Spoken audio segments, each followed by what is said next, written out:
At maaari na po akong tumanggap ng inyong mga katanungan. First question, Christian Yusores, DZMP.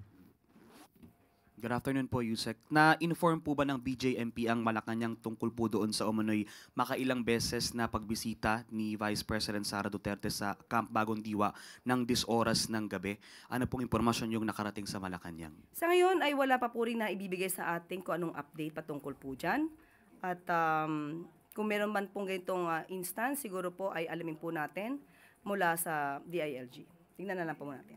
Follow-up lang, ma'am. According to the post of Mr. Montulfo online, specifically yung binibisita daw po ni Vice President ay yung detainee na si Ramil Madriaga at nakikiusap di umano na huwag magsalita tungkol dun sa pakikipagsabwata ng mga Duterte sa drug lords at Pogo. Ano pong masasabi ng palasyo? Nabasa nga po ito at nadinig na po at nakita kung ano yung naging statement ito si Ramil Madriaga na di umano ay bagma ng Vice Presidente at sasabi pa na mga Pogo operators at drug lords ang siyang nag-finance sa pangangampanya ng Vice Presidente. Kung ano masasabi ng palasyo dito, mas maganda po siguro na si Vice Presidente muna ang inyong tanungin at kung ito kanya mapapasinungalingan. Ma'am, one last na lang po, related din to the Vice President. Today, may mga nag-file po ng complaint sa Office of the Ombudsman against the Vice President. Kabilang po doon yung plunder, graft, malversation, and other charges. Kaugnay po ng issue ng confidential funds, maybe get the palace's reaction and comment. Muli, kung ito naman po ay meron silang basihan para masampahan ng kaso, ang Vice Presidente, depende na po yan sa mga complainants. Kung ano po ang isinasaad sa kanilang complaint, kung nakapag-attach sila ng kanilang mga ebidensya, mas maganda pong maimbestigahan ito na mabuti. Next question, Katrina Domingo, ABS-CBN.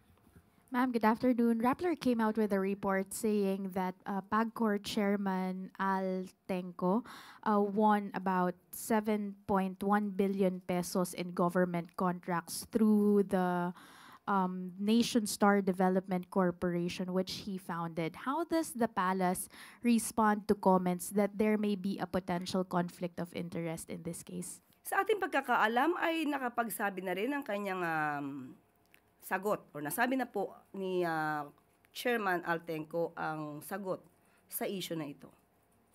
So, doon na naman po tayo. Yun na naman po ang ating masasabi dyan. Ma'am, follow-up question lang po. How does the palace assure the public that the awarding of certain contracts to Altenco's company are quite fair and not based on Altenco's ties with or closeness with the first couple, considering na ilan po sa malalaking proyekto niya ay directly linked with the Marcos couple? First is yung West Visayas State University College of Law School, where the First Lady teaches. It's pegged at around 779 million pesos. There's also a project ng multi-purpose facility in the President's hometown in Batac, Ilocos Norte, as well as the very completion of this new executive building amounting to 278 million pesos. Kung dumaan naman po ito sa tamang proseso at kung ito po bang kumpanya nito ay konektado pa ba si Chairman Altenco, doon na lang po siguro tayo magbase.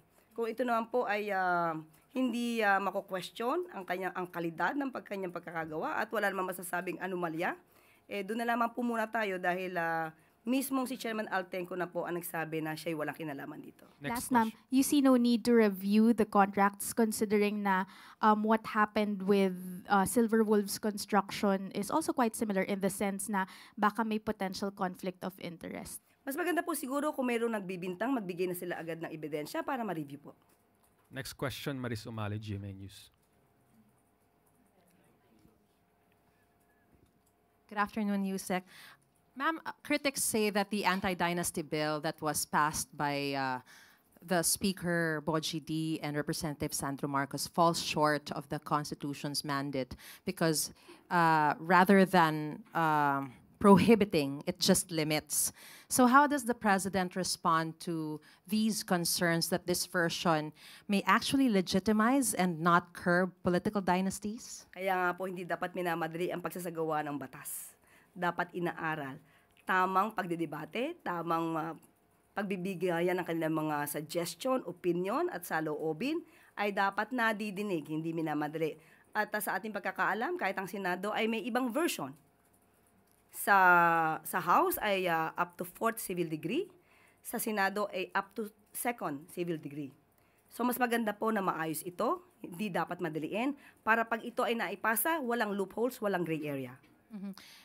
Even if there's separation of the different areas, not like legislative and the executive, given these highlighted loopholes, does the president intend to ask the Congress to refine and strengthen the version of the bill in order to ensure that it effectively prohibits the dynastic concentration of power? Even during the LEDAC meeting, sinabi po ng Pangulo, no, ito'y araling mabuti at kailangan maipasa sa pinakamabilis na panahon. Pag sinabi nating aralin, ibig sabihin, hindi minamadali, half-baked, hindi ganun ang nais ng Pangulo. Dapat maayos at mapapakinabangan at magagamit at magiging kapakinig-pakinabang sa ating kababayan. Follow-up question from Ivy Reyes, Billionario. Hi, ma'am. The anti-political dynasty bill not being certified as urgent is seen as mere optics. Akbayan, for example, said the president's declaration of his 4 priority bills is only propaganda. And he said, sabi nga natin, ang politikong gipit sa pangakong reforma kumakapit. What's Malacanang's take on this, and how far is the president willing to push for reforms, knowing that he, the presidential son, and the House Speaker are also part of the system he's trying to change? Are we now talking of the anti-dynasty bill? Yeah. Okay. Nakita na natin yung unang tanong ni Maris Umali. May mga loopholes. So, paano natin ito mapapadali? Paanong iuutos ng Pangulo na ito'y mapapadali? Kung may mga issues na dapat nalinisin, may mga issues na dapat maayos. So, ang pagpapautos ba or rather request na araling mabuti bago magsagawa at maipasa ang batas na ito ay pang-optics lang? Hindi ba ang nais natin ay magandang batas? Hindi minamadali. Ang pagmamadali sa paggawa ng batas pero kulang, yan po ang para sa optics lang. And then last question from Eden Santos, Net25.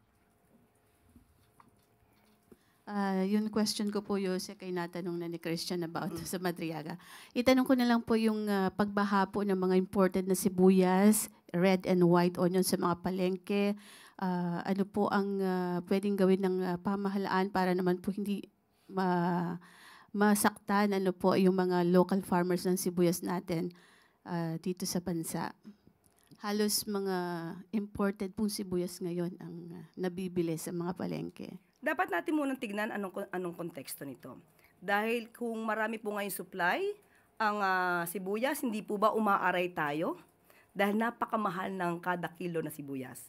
Kapag ka po naman gumawa ng paraan ang ating pamahalaan para hindi mabigatan ang ating mga consumer, meron din po na namang negative effect. So, dapat binabalanse po ito. So, sa ngayon, sabi nga natin, mahal ang kilo ng bigas, or rather ng sibuyas, dapat gawa ng paraan para hindi masyado mahirapan ang ating mga buyers, ang ating mga consumers. Pero wala pong supply ng local na sibuyas ang sinasabi po ng mga nagtitinda. Kaya puro imported daw po ngayon ang ibinibenta sa mga palengke. Tingnan po natin, hindi ko po masasabi ang katotohanan dyan at aalamin ko po muna yan kay Secretary Kiko dahil alam natin ang pinangangalagaan talaga ng DA ni Secretary Kiko Laurel ay ang ating mga magsasaka. That is the last question, Yusek. Thank you. At dito na po nagtatapos ang ating press briefing. Magandang araw para sa bagong Pilipinas.